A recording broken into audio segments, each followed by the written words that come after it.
why are they making a big deal about Arnie not being able to travel through time? One, when they were in the 80s and they went to the future, Arnie had to wait for them, so he just sort of powered down and then helped build some bits and bobs and then met them in the present, or the future, whatever you want to call it. And the other time where they were worried that it was going to kill him when the time machine bubbled and they had to fight, all this stuff happened later on in the film. Why are they keeping on making a big deal out of that when they've sent a T-1000, which was always a problem in the second one, but also the fact that they've sent John Connor, who is, well, he's definitely not human, he hasn't got human skin anymore, he's nanobots. So how the hell did he go back in time himself? How the hell did he actually get to go back through time? It's not possible. And the other problem I have is, when, at the very beginning of the film, they have this moment where they decide they're going to do the original 80s film and send Kyle Reese back in time, it's said that they've already reported that Skynet has sent the original 80s Terminator back, which is the reason why they send Kyle Reese. That's fine. Except, only when they're sending Kyle Reese does Matt Smith, Doctor Who, as Skynet, attack John Connor. Why did he do it at that particular time?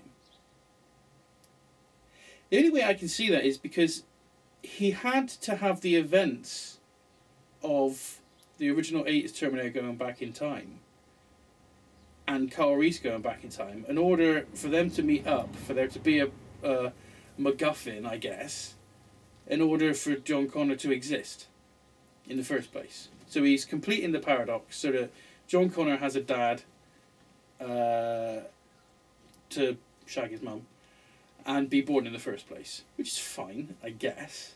Except you've got Skynet, which probably sent the original 80s Terminator. Then it was like, well, let's just in case send one to, like, whatever it was, 91 when Terminator 2 happened. Liquid Metal, Robert Patrick. Then another one when John Connor is a teenager with the Terminatrix. So it's a triple whammy. And then, of course, you've got the fact that Skynet also sent a T-1000 back to kill Sarah Connor, well, her parents, because it failed, back in the 70s when she was a kid as well. So why would it jeopardise its one main character?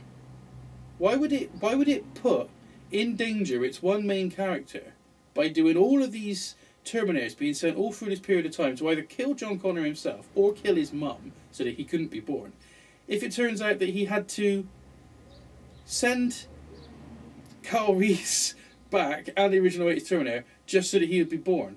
Why did Skynet allow all these other ones to? If Skynet's going to decide that John Connor is now going to be the leader of the bad guys, not the leader of the good guys, why is it jeopardising its entire existence, John Connor's even his own existence, by deciding to send all these Terminators back in time? It makes no sense whatsoever. The other thing that is never explained is who sent back the old 1970s Arnie that protected Sarah Connor and raised her, that turned out to be called Pops. That's not explained either. Now, what I'm thinking is, I made a list. What I'm thinking is, they said there's this whole nexus point thing. So there's an alternate timeline. So that they're not just going back in time to the existing 80s, as in the original film. They're going back to existing 80s, but it's an alternate nexus, is what they call it.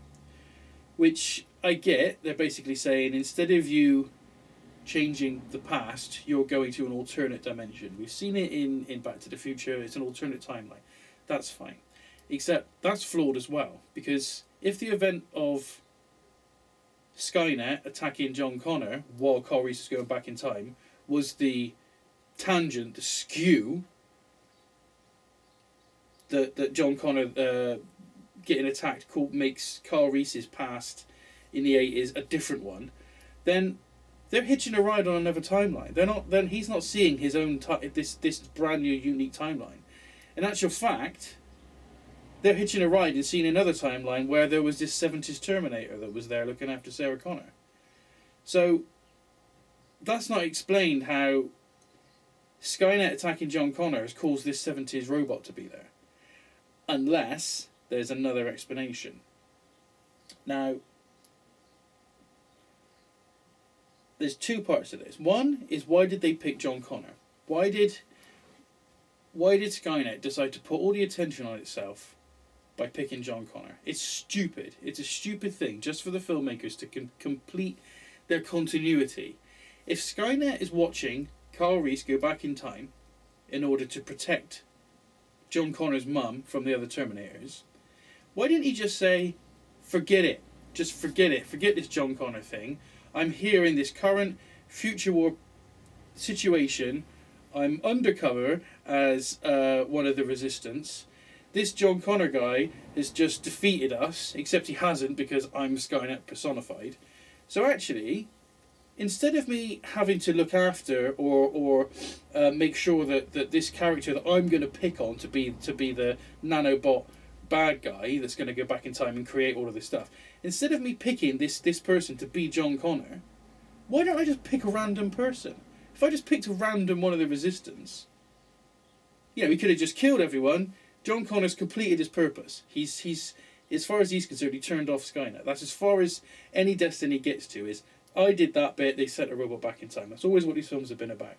So at that point in time in the future, when they've got this time machine in front of them and Skynet's there, why didn't he just go bang, bang, bang, kill everyone else? You might as well have killed Carl Reese before we went in the time machine, because John Connor's not important. It's not like you need Carl Reese to go back in time to make sure that John Connor gets born, because I'm not going to pick... Skynet could just say, I'm not going to pick that guy. I'll pick another guy that's faceless, that no one knows, that Sarah Connor's got no idea about.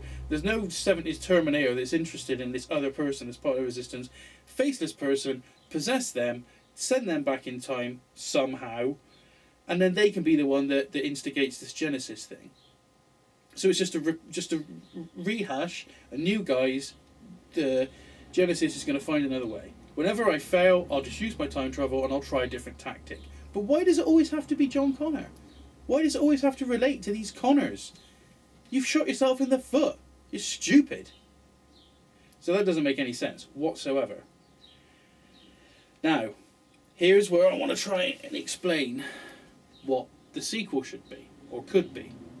And if God help me, if this is what actually happens in the next film, then I am definitely getting a lawyer. But here goes. So how about this? We don't know who sent this Terminator back into the 70s to protect Sarah Connor. But here's the idea. What if the entire film, the entire Terminator Genisys, was a complete lie?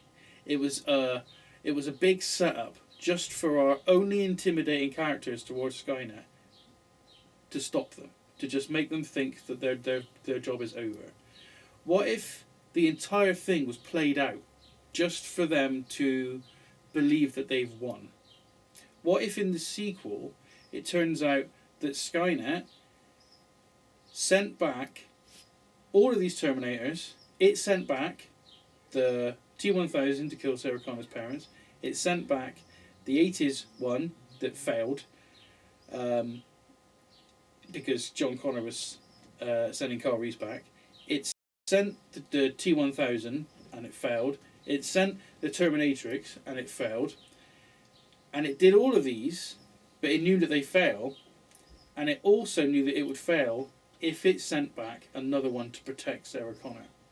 So it's protecting its investment. It sent back the old 70s Arnie. The bad guys sent back someone as a bodyguard to protect Sarah Connor, because it could see, it played out in its minds, or even maybe made these robots lose in all these battles, so that they completely ignore all the other films. They've changed the timeline by sending back a Terminator into the 70s. So actually, by doing this one step of sending a robot into the 70s, they've got rid of Terminator 2, they've got rid of Terminator 3. Those ones don't happen. Don't need to send any of those robots. Instead, they send a 1970s Arnie to protect Sarah Connor, and it blows up her parents. The T-1000 blows up her parents. Boo-hoo. But the whole thing, all of this entire film that we just watched, this Genisys film, was just so that the characters believed that they've won, and believed that it was all over, and believed that John Connor is now dead and irrelevant, and that they don't have to make a child that's going to be the leader of the resistance. And they did it all so that they believe they're safe. They won't be in any way a hindrance to Skynet and its plans, and Skynet can then send someone else to go back in time and do it another way. Basically, it's paid them off. It's just paid them off. It's bought them out of the whole situation by making them believe that they're absolutely fine and that they've done their job. The film even sums up at the end that now they're relieved that they don't have to be bound by these predetermined choices. They can make their own choices. So they can go right off into the sunset and be absolutely fine. And Genisys, instead of letting them win, has made them believe that they've won, all by this after credit sequence. Now, it'd be quite ballsy, but if the next film basically makes that statement, that this original, or this Terminator Genisys, was all a big lie just for the characters to think that they've won, it would solve a lot of the paradoxical problems. It would answer a lot of the questions as to who done what, and it would make everything make sense. But it'd be a big kick in the teeth. So, we'll have to see. I'm still not happy about the fact that John Connor, or whoever it will be, is able to go back in time when he's a robot. No dice. Sorry, that doesn't make any sense whatsoever. Oh, by the way, the reason why I've got this tennis garb on is because I'm just been filming another sketch, which should be coming soon.